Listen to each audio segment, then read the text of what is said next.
மயிலாடுதுறை, நாகை, தஞ்சை, திருவாரூர், புதுக்கோட்டை, சிவகங்கை, திருச்சி மாவட்டங்களில் கனமழை பெய்ய வாய்ப்பு. மதுரை, தேனி, திண்டுக்கல், நீலகிரி, ஈரோடு, கிருஷ்ணகிரி, தருமபுரி உட்பட 19 மாவட்டங்களில் கனமழைக்கு வாய்ப்புள்ளதாக வானிலை ஆய்வு மையம் தெரிவித்துள்ளது.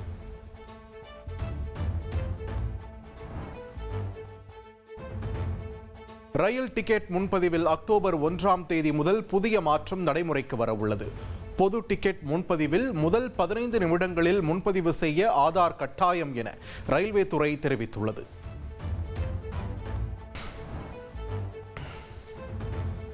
தமிழக சட்டப்பேரவை தேர்தலுக்கான பணியை இந்திய தேர்தல் ஆணையம் தொடங்கியது. வாக்குச்சாவடி அலுவலர்களாக மத்திய மாநில அரசு ஊழியர்கள் மற்றும் ஆசிரியர்கள் ஆகியோரை நியமனம் செய்து உத்தரவிட்டுள்ளது. அங்கன்வாடி பணியாளர்கள், கிராம உதவியாளர்கள், தேசிய நகர்ப்புற வாழ்வாதார திட்ட பணியாளர்களை பயன்படுத்திக் கொள்ளவும் அனுமதி அளித்துள்ளது. தமிழகத்தில் வாக்குச்சாவடிகளின் எண்ணிக்கை கூடுதலாக 6000 உயர்த்தப்பட்டு 74,000ஆக அதிகரிக்கப்பட்டுள்ளது. ஒரு வாக்குச்சாவடியில் 1200 வாக்காளர்களுக்கு மேல் இருக்கக்கூடாது என்று உத்தரவிட்ட நிலையில் நடவடிக்கை எடுத்துள்ளது. சென்னை வானகரத்தில் தாறுமாறாக ஓடிய கார் மோதியதில் 2 பேர் உயிரிழந்த சம்பவம் அதிர்ச்சியை ஏற்படுத்தியுள்ளது. போதையில் இருந்த கார் ஓட்டுநரை பொதுமக்கள் 2 கிலோமீட்டர் தூரம் விரட்டிச் சென்று பிடித்து போலீசாரிடம் ஒப்படைத்தனர்.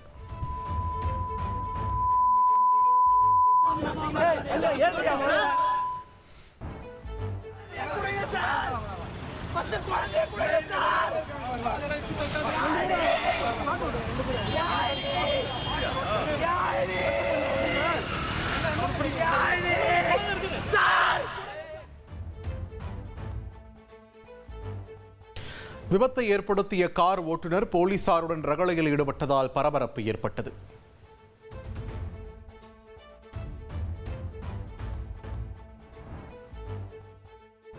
மனைவியுடனான சண்டை காரணமாக மது போதையில் காரை ஓட்டி விபத்தை ஏற்படுத்தியது விசாரணையில் அம்பலமானது.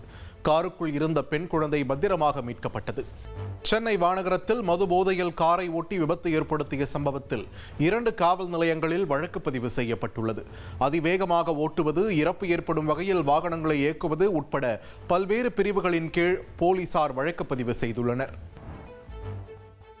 தமிழகத்திற்கு வழங்க வேண்டிய உரங்களை விரைந்து வழங்க நடவடிக்கை எடுக்க வேண்டும் என பிரதமர் நரேந்திர மோடிக்கு முதலமைச்சர் மு.க. ஸ்டாலின் கடிதம் எழுதியுள்ளார். தேவையான அறிவுரைகளை ரசாயன மற்றும் உர அமைச்சகத்திற்கு வழங்க வேண்டும் என்றும் வலியுறுத்தியுள்ளார். கரூர் கோடங்கிப்பட்டியில் புதன்கிழமை மாலை 5 மணிக்கு திமுக முப்பெரும் விழா நடைபெற உள்ளது. 50 ஏக்கர் பரப்பளவு கொண்ட மைதானத்தில் பிரம்மாண்ட விழா மேடை, பொதுமக்கள் அமருமிடம் உள்ளிட்டவை தீவிரமாக அமைக்கப்பட்டு வருகிறது. குடியரசு துணைத் தலைவர் சி.பி. ராதாகிருஷ்ணனை அதிமுக பொதுச் செயலாளர் எடப்பாடி பழனிசாமி சந்தித்து பேசினார். டெல்லி குடியரசு துணைத் தலைவர் மாளிகையில் இந்த சந்திப்பு நடந்தது.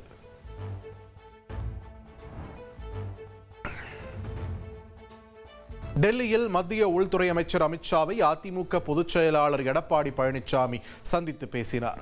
அமித்ஷாவின் இல்லத்தில் அரை மணி நேரம் நடந்த சந்திப்பில் தமிழக அரசியல் குறித்து முக்கிய ஆலோசனை நடத்தியதாக தகவல் வெளியாகியுள்ளது.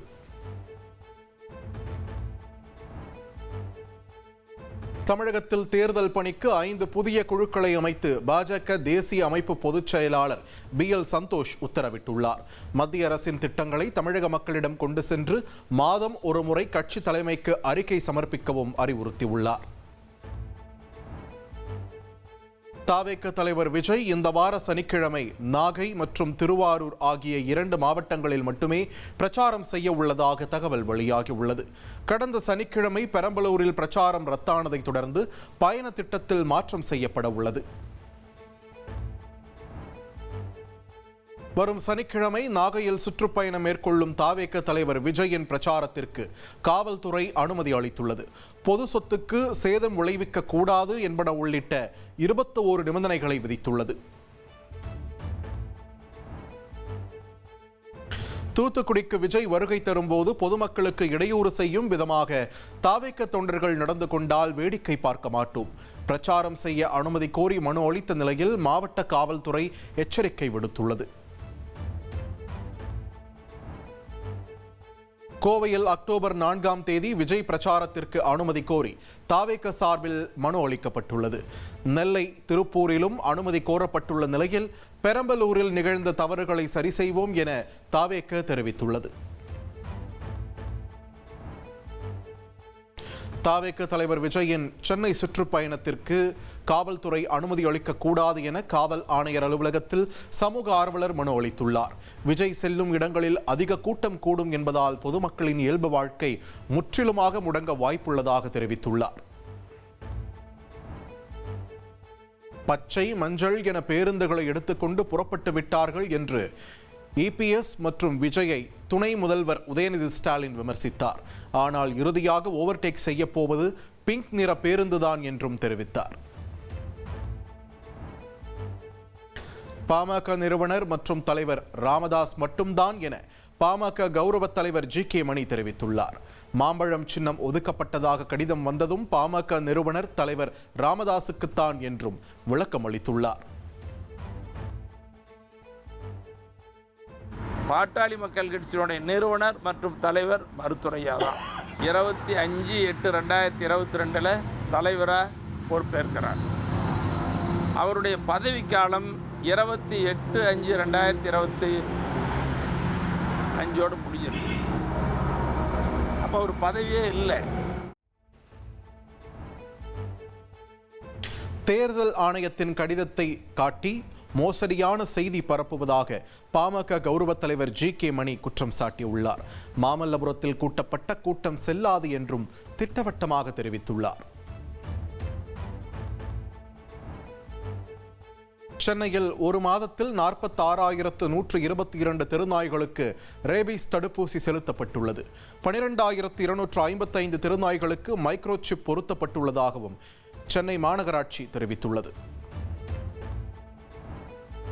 போதை மற்றும் கடத்தல் மற்றும் விற்பனை செய்த வழக்கில் தொடர்புடைய வெளிநாட்டினரை இந்தியாவில் இருந்து திருப்பி அனுப்ப மத்திய அரசு முடிவு செய்துள்ளது.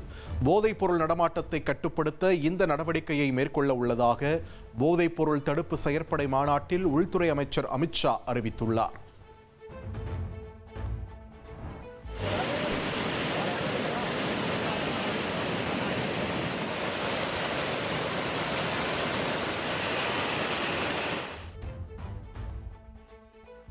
உத்தராகண்ட் மாநிலம் டேராடூனில் நள்ளிரவில் கனமழை கொட்டி தீர்த்தது.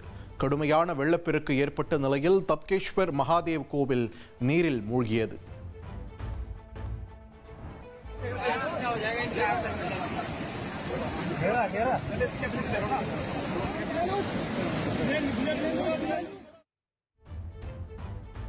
உத்தராகண்ட் மாநிலம் டேராடூனில் ஆற்றை கடக்க முயன்ற நபர் வெள்ளப்பெருக்கில் அடித்துச் செல்லப்பட்டார்.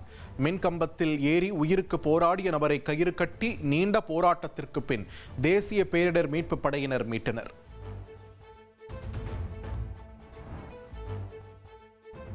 யுக்ரைனின் கார்கிவ் நகரில் உள்ள தேசிய மருந்து பல்கலைக்கழகத்தின் கட்டடம் மீது ரஷ்யா ட்ரோன் தாக்குதல் நடத்தியது.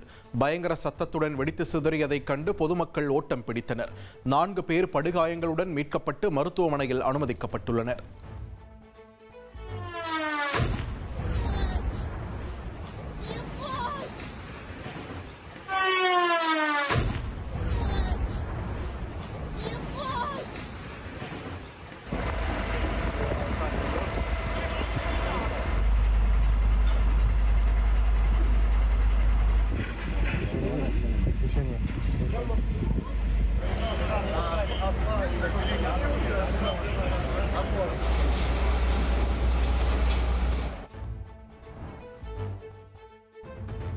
வரும் வெள்ளிக்கிழமை சீன அதிபர் ஷி ஜின்பிங்குடன் பேச்சுவார்த்தை நடத்த உள்ளதாக அமெரிக்க அதிபர் டொனால்ட் ட்ரம்ப் அறிவித்துள்ளார். டிக்டாக் உட்பட பல்வேறு ஒப்பந்தங்கள் குறித்து பேச உள்ளதாகவும் தெரிவித்துள்ளார். பாகிஸ்தான் பிரதமர் ஷபாஸ் ஷெரீப் வரும் 25ஆம் தேதி அமெரிக்க அதிபர் ட்ரம்பை சந்திக்க உள்ளதாக தகவல் வெளியாகியுள்ளது. ஷபாஸ் ஷெரீப் ட்ரம்ப் சந்திப்பின் போது பாகிஸ்தான் ராணுவ தளபதி அசிம் முனீரும் உடன் இருப்பார் என்று கூறப்படுகிறது. தமிழகத்தில் உள்ள பள்ளிகளில் NSS முகாம் நடத்துவதற்கு கடும் கட்டுப்பாடுகள் விதிக்கப்பட்டுள்ளன. முகாமை தாண்டி மாணவர்களை வெளியிடங்களுக்கு அழைத்துச் செல்லக்கூடாது என பள்ளிக்கல்வி இயக்குனர் கண்ணப்பன் உத்தரவிட்டுள்ளார்.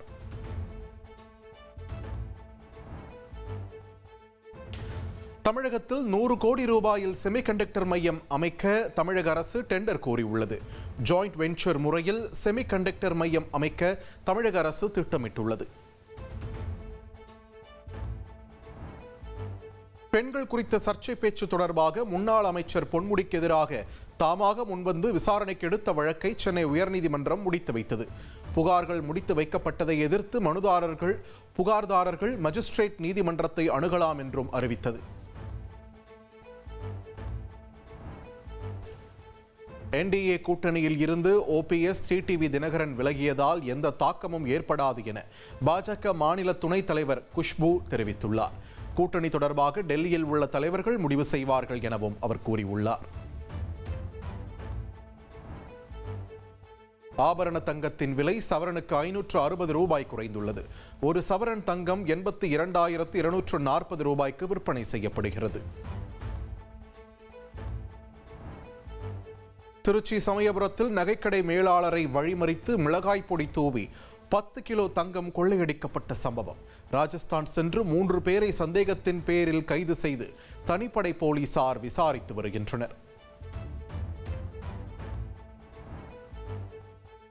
சேலம் அருகே ஆம்னி பேருந்தில் கொண்டு செல்லப்பட்ட 3 கிலோ தங்கம் மாயமான சம்பவம் பரபரப்பை ஏற்படுத்தியுள்ளது. சங்ககிரி டோல்கேட் அருகே டீ குடிக்க இறங்கிய போது பேருந்தில் இருந்த 3 கிலோ தங்கம் மாயமானதாக காவல் நிலையத்தில் புகார் அளிக்கப்பட்டுள்ளது.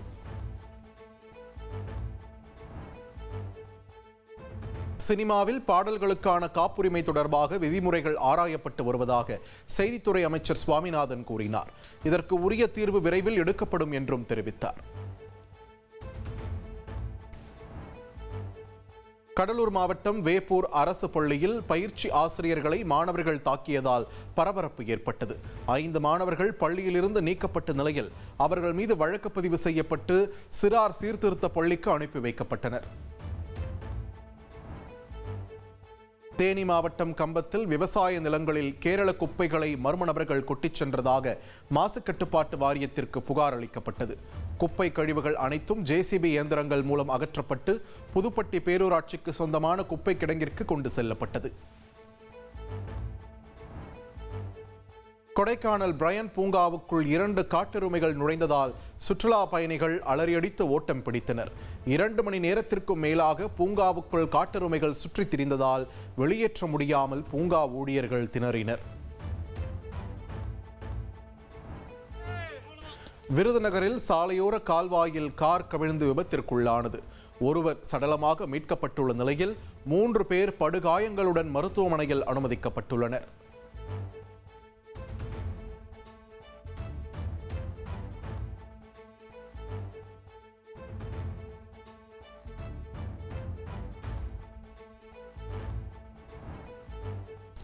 மயிலாடுதுறை அருகே தனது குடும்பத்தினரால் காதலனின் உயிருக்கு ஆபத்து இருப்பதாக பெண் வீடியோ வெளியிட்டிருந்த நிலையில் இளைஞர் கொலை செய்யப்பட்டுள்ளார். போலீசார் பேச்சுவார்த்தை நடத்தியதை அடுத்து 4 மணி நேரம் நடந்த சாலை மறியல் முடிவுக்கு வந்தது.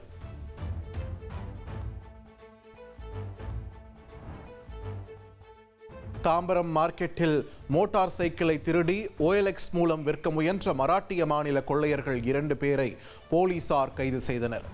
பெருங்குளத்தூரில் வாடகைக்கு வீடெடுத்து தங்கி 2 சக்கர வாகனங்கள், செல்போன்களை திருடி வந்ததும் தெரிய வந்துள்ளது.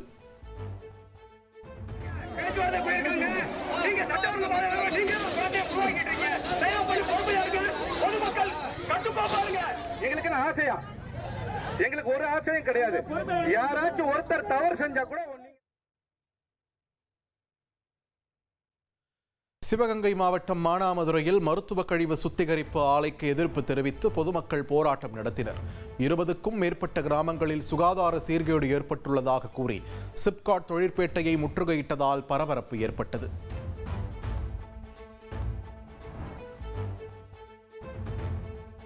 கொடைக்கானலில் மேல்மலை கிராமங்களில் சர்வசாதாரணமாக போதை காளான்கள் விற்பனை செய்யப்படுவதாக புகார் எழுந்துள்ளது. போதை காளான்களில் தேன் ஊற்றி உட்கொள்ளும் வீடியோ வெளியாகி உள்ளதால் போலீசார் கடும் நடவடிக்கை எடுக்க வேண்டும் என பொதுமக்கள் வேண்டுகோள் விடுத்துள்ளனர். ஆசிரியர் தகுதித் தேர்வு கட்டாயம் என்ற தீர்ப்பை மறுபரிசீலனை செய்ய வேண்டும் என உச்சநீதிமன்றத்திற்கு உத்தரப்பிரதேச முதலமைச்சர் யோகி ஆதித்யநாத் கோரிக்கை விடுத்துள்ளார். உத்தரப்பிரதேச ஆசிரியர்கள் திறமை வாய்ந்தவர்கள் என்றும் தெரிவித்துள்ளார். திருப்பதி திருமலையில் பிரம்மோற்சவ நாட்களில் எப்போதும் 8 லட்சம் லட்டுகள் இருப்பு இருக்கும் வகையில் லட்டு உற்பத்தி செய்யப்படும். லட்டு பிரசாத தட்டுப்பாடு ஏற்படாமல் இருப்பதற்காக முடிவு செய்துள்ளது என திருப்பதி தேவஸ்தான அறங்காவலர் குழு தெரிவித்துள்ளது. தெலங்கானா மாநிலம் ஹைதராபாத்தில் மின்வாரிய பொறியாளர் வீட்டில் லஞ்ச ஒழிப்புத்துறை நடத்திய சோதனையில் கட்டுக்கட்டாக 2,18,00,000 ரூபாய் பணம் மீட்கப்பட்டது. தொழிற்சாலை, அடுக்குமாடி வீடுகள் உட்பட ஏராளமான சொத்துகள் வாங்கி குவித்து வைத்திருந்ததும் கண்டுபிடிக்கப்பட்டது.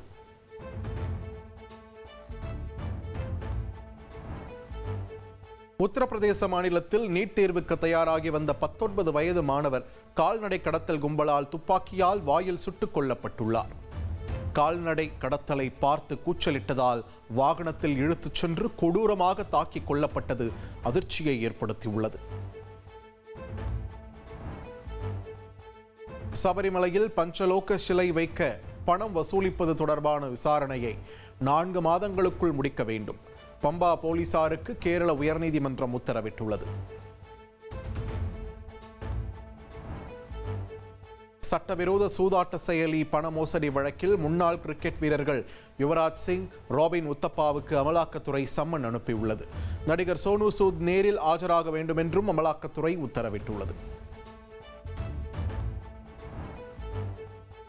ரஷ்யாவிடமிருந்து கச்சா எண்ணெய் வாங்குவதை ஐரோப்பிய ஒன்றியம் நிறுத்த வேண்டும் என அமெரிக்க அதிபர் ட்ரம்ப் வலியுறுத்தியுள்ளார். போரை நிறுத்தும் விவகாரத்தில் ஜெலன்ஸ்கி ஒரு முடிவுக்கு வந்துள்ளதாகவும் ட்ரம்ப் தெரிவித்துள்ளார். வரி விதிப்பு விவகாரம் தொடர்பான உச்சநீதிமன்ற வழக்கில் வெற்றி பெற்றால் அமெரிக்காதான் பணக்கார நாடாக இருக்கும் என அதிபர் ட்ரம்ப் தெரிவித்துள்ளார். வரி விதிப்பை பயன்படுத்தி இதுவரை 7 போர்களை நிறுத்தியுள்ளதாகவும் மீண்டும் பெருமிதம் தெரிவித்துள்ளார். ஸ்பெயினில் வரலாறு காணாத அளவுக்கு 45 டிகிரி செல்சியஸை கடந்து கோடை வெயில் வாட்டி வதைத்து வருவதாக வானிலை ஆய்வு மையம் தெரிவித்துள்ளது. வெயிலுக்கு இதுவரை 1100க்கும் அதிகமானோர் உயிரிழந்துள்ளதாகவும் அவர்களில் பெரும்பாலானோர் 65 வயதிற்கு மேற்பட்டவர்கள் என்றும் தெரிவிக்கப்பட்டுள்ளது. காசாவில் இஸ்ரேல் செய்தது இனப்படுகொலை என ஐநா விசாரணை ஆணையம் திட்டவட்டமாக தெரிவித்துள்ளது. இஸ்ரேல் பிரதமர் பெஞ்சமின் நெதன்யாகு உள்ளிட்ட உயர் அதிகாரிகளின் தூண்டுதலின் பேரிலேயே இனப்படுகொலை நடந்ததாக குற்றம் சாட்டியுள்ளது.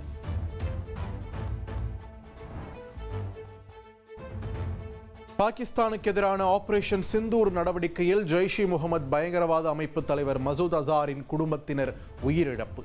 இந்திய பாதுகாப்பு படை தாக்குதல் குறித்து ஜெய்ஷ்-இ-முகமது அமைப்பின் தளபதி மசூத் இலியாஸ் வீடியோ வெளியிட்டு தெரிவித்துள்ளார்.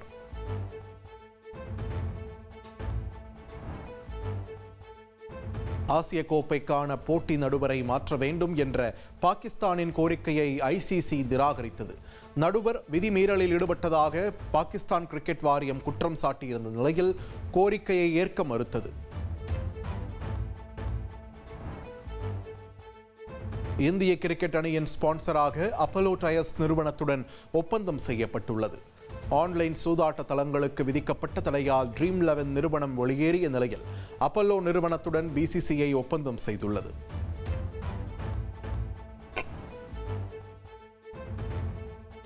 பிரதமர் நரேந்திர மோடியின் 75வது பிறந்த நாளுக்காக தான் கையெழுத்திட்ட 2022 உலகக்கோப்பை அர்ஜென்டினா ஜெர்சியை கால்பந்து ஜாம்பவான் மெஸ்ஸி அனுப்பியுள்ளார். டிசம்பர் மாதம் டெல்லி வரும்போது பிரதமர் மோடியை மெஸ்ஸி நேரில் சந்திக்க உள்ளதாகவும் தகவல் வெளியாகியுள்ளது. கஞ்சா போதையில் மாமூல் கேட்டு நிறைமாத கர்ப்பிணியை இளைஞர்கள் வெட்டிய கொடூர சம்பவம் சென்னையில் அரங்கேறியுள்ளது. பாடி கலைவாணர் நகர் பகுதியில் திங்கட்கிழமை இரவு வேல்முருகன் என்பவரது மளிகை கடைக்குள் அத்துமீறி நுழைந்த இளைஞர்கள் மாதம் 5000 ரூபாய் மாமூல் கொடுக்க வலியுறுத்தி சரமாரியாக தாக்கியதாக கூறப்படுகிறது. வேல்முருகன் பணம் தர மறுக்கவே அந்த கும்பல் கடையில் இருந்த காய்கறி வெட்டும் கத்தியை கொண்டு வேல்முருகனை வெட்டியுள்ளனர். அவரது மனைவி தடுக்க வந்தபோது நிறைமாத கர்ப்பிணி என்றும் பாராமல் அந்த கும்பல் கத்தியால் வெட்டிவிட்டு பணத்தை திருடி தப்பியதாக இருவரும் குமரி உள்ளனர். கத்தி எடுத்து வயிற்றுல பிடிச்சிட்டு பிடிச்சோடனே கையில கீறிடுச்சு. நான் கண்ணத்துலயும் அடிச்சிட்டோம். அந்த பையன் அடிச்சுட்டு எங்க வீட்டுக்காரர் உள்ள அடிச்சுட்டே இருக்காங்க. நான் திரும்ப அவரை போய் பார்க்கும்போது மண்டல அடிச்சிட்டோம். மண்டல அடிச்சுட்டு காசு ஒருத்தன் எடுத்துட்டு போயிட்டே இருக்கான். அவனை பிடிக்கிறேன், தள்ளி விட்டு அப்படியே கத்தியில அடிச்சுட்டு போயிடுறான். பூந்தமல்லி வாகன சோதனை சாவடியில் அபராதம் விதித்த ஆர்டிஓ இன்ஸ்பெக்டரை வடமாநிலத்தைச் சேர்ந்த டிரைவர் தாக்கிய சம்பவம் பரபரப்பை ஏற்படுத்தியது. அங்கு உரிய ஆவணமின்றி வந்த லாரிக்கு வட்டார போக்குவரத்து இன்ஸ்பெக்டர் சந்திரன் அபராதம் விதித்துள்ளார். அந்த ஆத்திரத்தில் அவருடன் சண்டையிட்ட டிரைவர் ஆர்டிஓவை கீழே தள்ளிவிட்டு கம்பியால் தாக்க முயன்றதில் ஆர்டிஓ காயமடைந்தார். பின்னர் லாரியுடன் தப்பிக்க முயன்ற டிரைவரை ஊழியர்கள் மடக்கி பிடித்து போலீசில் ஒப்படைத்தனர். இதுகுறித்து போலீசார் விசாரித்து வருகின்றனர்.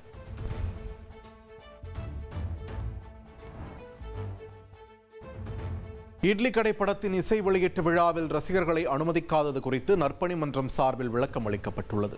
நடிகர் தனுஷ், நித்யா மேனன் நடிப்பில் வெளியாக இருக்கும் இட்லி கடை படத்தின் இசை வெளியீட்டு விழா சென்னையில் நடைபெற்றது. இதில் கலந்து கொள்ள வந்த ரசிகர்கள் விழாவில் அனுமதிக்கப்படவில்லை என்ற குற்றச்சாட்டு எழுந்தது. விழாவில் சில தவிர்க்க முடியாத காரணத்தினாலும் பாதுகாப்பையும் நேரத்தையும் கருத்தில் கொண்டு ரசிகர்களை விழாவில் அனுமதிக்க முடியாத சூழ்நிலை ஏற்பட்டதாக அனைத்திந்திய தனுஷ் தலைமை நற்பணி மன்றம் அறிக்கை வெளியிட்டுள்ளது. புருவத்தை அசைச்சே இலசுகளை கட்டி போட்ட நடிகை பிரியா பிரகாஷ் வாரியாரோட புதிய வீடியோ ஒன்று இன்ஸ்டால தீயா பரவிக்கிட்டு இருக்கு. 2019 ஒரு அதர் லவ் அப்படிங்கிற ஒரு மலையாள படத்துல இன்ட்ரோடியூஸ் ஆகி இலசுகளோட லவ் ஹார்மோன்ஸை ஹைப் ஏத்துன பிரியா பிரகாஷ் வாரியார் சிறைச்சாலை படத்துல வர செம்பூவே சாங்கை வச்சு இன்ஸ்டாகிராம்ல ரீல்ஸ் போஸ்ட் பண்ணியிருக்காங்க. ஃபுல் விண்டேஜ் சாரி கெட்டப்ல அவங்க இருக்கிற இந்த ரீல்ஸ் வீடியோ இப்போ சோஷியல் மீடியால தீயா பரவிட்டு இருக்கு. அதுக்கு லைக்ஸும் குவிஞ்சுக்கிட்டு இருக்கு.